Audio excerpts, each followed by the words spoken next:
Good day, everyone.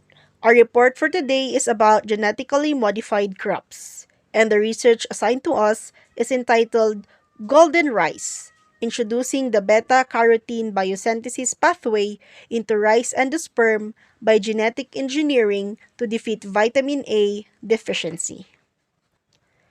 Rice is considered as the major staple food not only for us Filipinos but hundreds of thousands of people around the world. However, the edible part of the rice grain that we consume lacks several essential nutrients, and one of these is the provitamin A.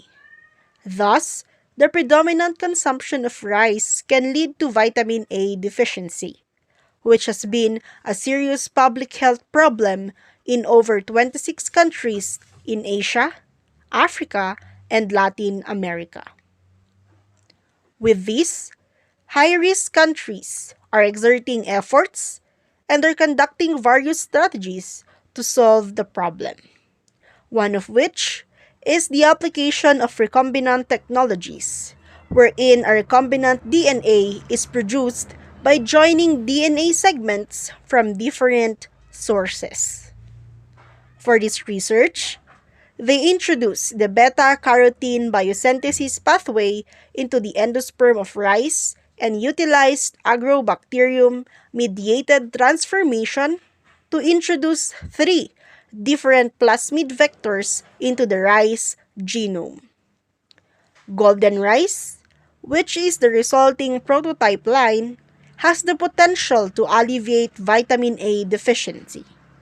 If only poor farmers are given the beta-carotene-rich seeds at the same price as popular cultivars. Now let us discuss the biosynthetic pathway of beta-carotene through genetic engineering.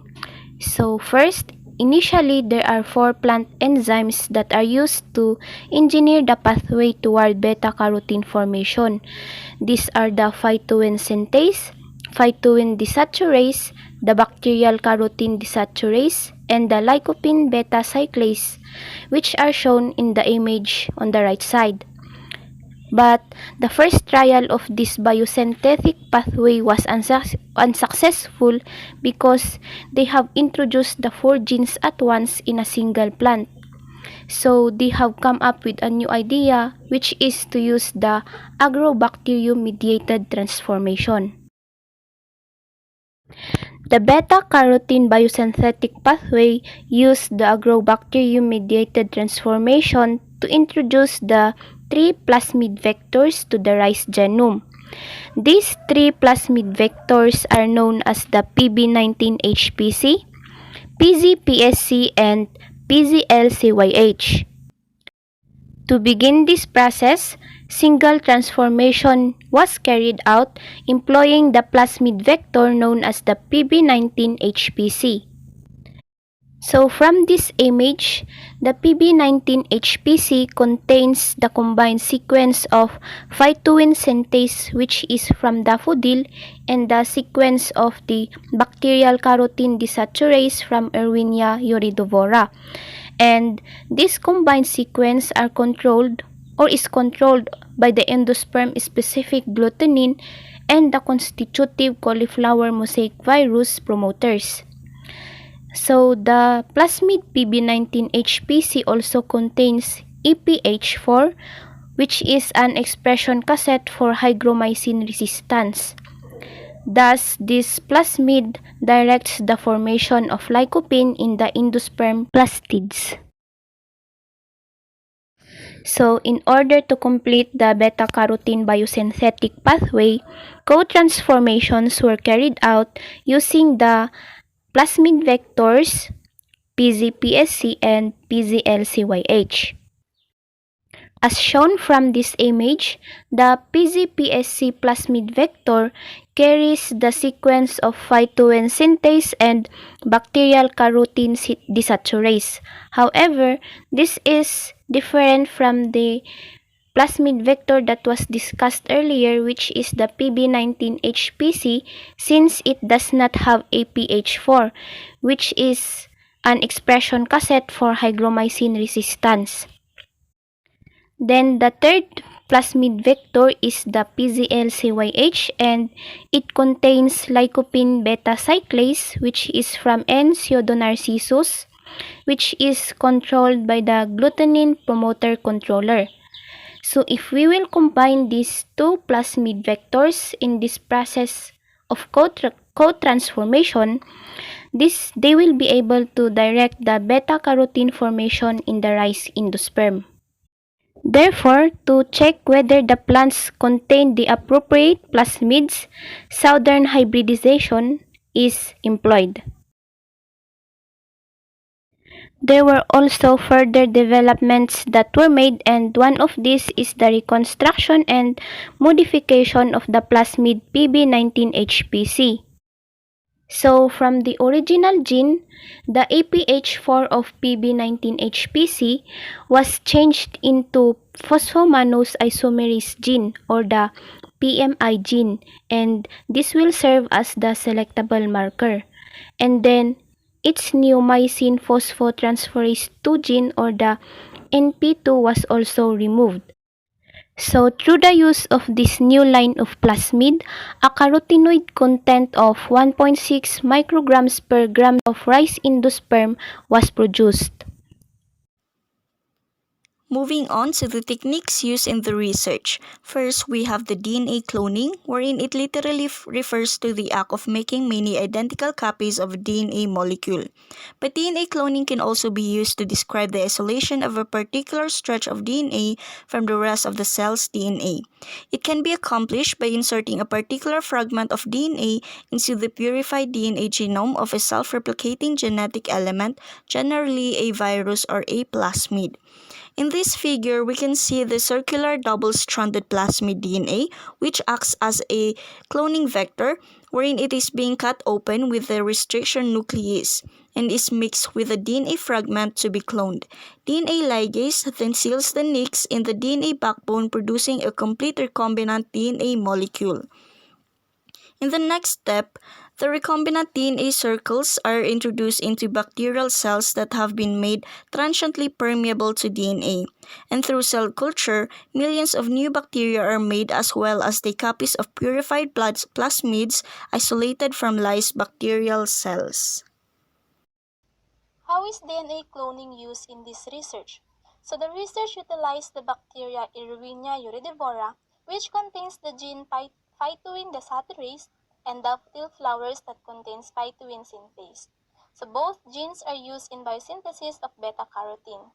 So the DNA cloning starts with isolation. This was done by extracting the DNA out from Erwinia iridivora and from the daffodil flowers.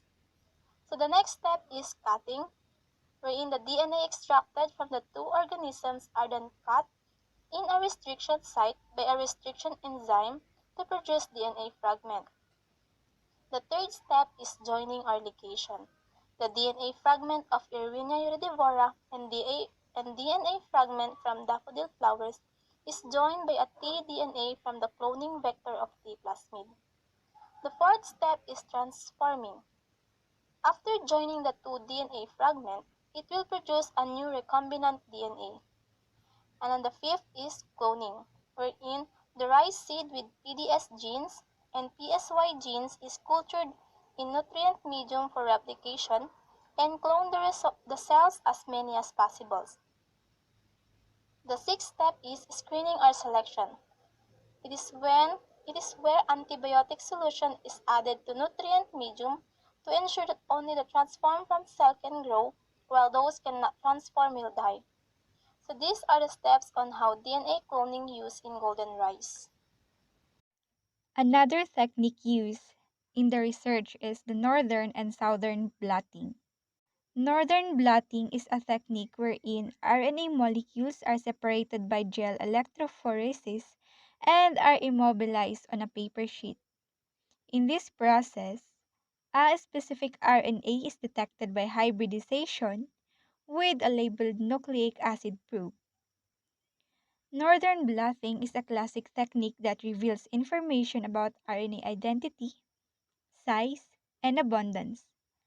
It can also be used to study gene expression by detection of isolated RNA in a sample. This technique involves multiple steps. First, RNA samples are prepared. RNA is a single-stranded structure, but with the presence of self-complementary sequence in the RNA strand, it leads to base pairing forming secondary structure. This is the reason why formaldehyde is added to the samples. It has to maintain the denatured state of the RNA. The next step is that RNAs are separated by gel electrophoresis. For this process, agarose formaldehyde gel electrophoresis is the most commonly used to separate mixtures of RNA molecules. The next step is the process of northern blotting.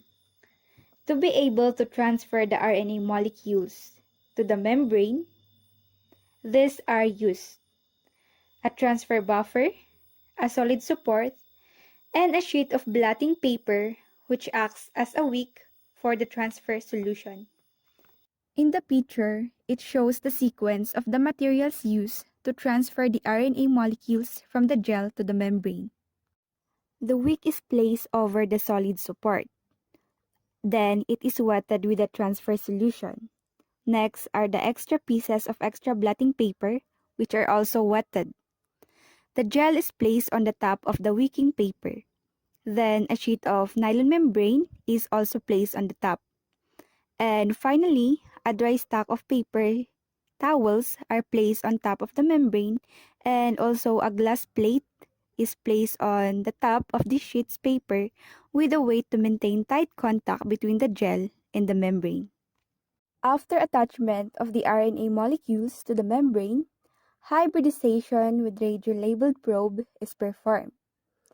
The membrane is placed in a bottle containing a pre-hybridization solution, which is used to reduce non-specific hybridization with the probe.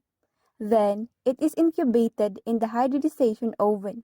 Once the incubation is complete, the pre-hybridization solution is removed. Next, the labeled probes are added to the hybridization solution, commonly cDNA, is created with labeled primes for the RNA sequence of interest to act as a probe which can be radioactively labeled. After the hybridization of each probe to its target sequence, the hybridization solution is removed. To remove the unbound and weakly binding probe, the washing process is done. After hybridization, an autoradiography method is carried out to identify the location of radioactively labeled RNA in the membrane. This northern blotting technique is used to identify the size and abundance of RNA present in the samples. It is also used for the successful production of golden rice. Another technique involved for the genetical modification of rice crop is southern blotting. In this technique, the DNA fragments separated by electrophoresis are immobilized on a paper sheet. The specific fragments will then be detected with a labeled nucleic acid probe. In this technique, it reveals the information about the DNA identity, size, and abundance. And it has 6 steps. First is the DNA digestion, where the complete fragmentation of DNA will be obtained. And the fragmented DNA, it will then undergo gel electrophoresis in order to separate the DNA fragments according to their weight or size. After the electrophoresis, the DNA will then be transferred to a membrane that contains spots of immobilized molecules or fragments and will be used to identify specific components of the spots by applying a molecular probe. And in order to characterize the structure, probe labeling is needed. The choice of the label depends on several factors, such as the nature of the probe or the probe template, the sensitivity needed, and the quantification requirements. After the probe is labeled, it will then be incubated with the DNA fragments that are immobilized on the blot under conditions that promote hybridization of complementary sequences. And after the hybridization step, if there are probes that are unhybridized, it will then be removed by the process of washing. And as a result, those that are only fully hybridized, labeled probe molecules will then remain bound. And on the last step, in the detection step, those that are bound and labeled probe will be detected using the method required for the particular label used. So with the detection of beta-carotene biosynthetic pathway into the rice endosperm, there is a need to test and analyze if the rice plant had taken the appropriate plasmids. This southern blotting technique, especially its hybridization and detection step, will be a great help for the testing and analysis of the rice if it has been genetically modified to produce golden rice. Finally, as shown in the study, we can possibly defeat vitamin A deficiency in rice through a biosynthetic pathway de novo in rice endosperm, which enables the accumulation of provitamin A. In part, this involves the use of different structural genes and the use of different selectable marker genes. With the discovery of the lycopene B cyclase being not necessary to achieve provitamin A synthesis, the selectable marker genes is even may be possible to remove from contransformants by breeding techniques.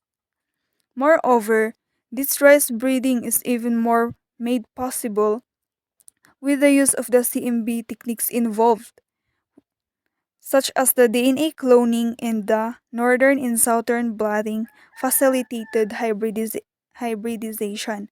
Or in the DNA cloning, this involves the insertion of a particular fragment of DNA into the purified DNA genome of a self-replicating genetic element, and while in the northern blotting, the RNA fragments are separated by electrophoresis, while the DNA fragments are separated by electrophoresis by southern blotting.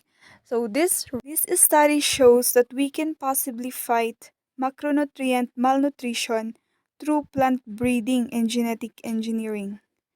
Thank you.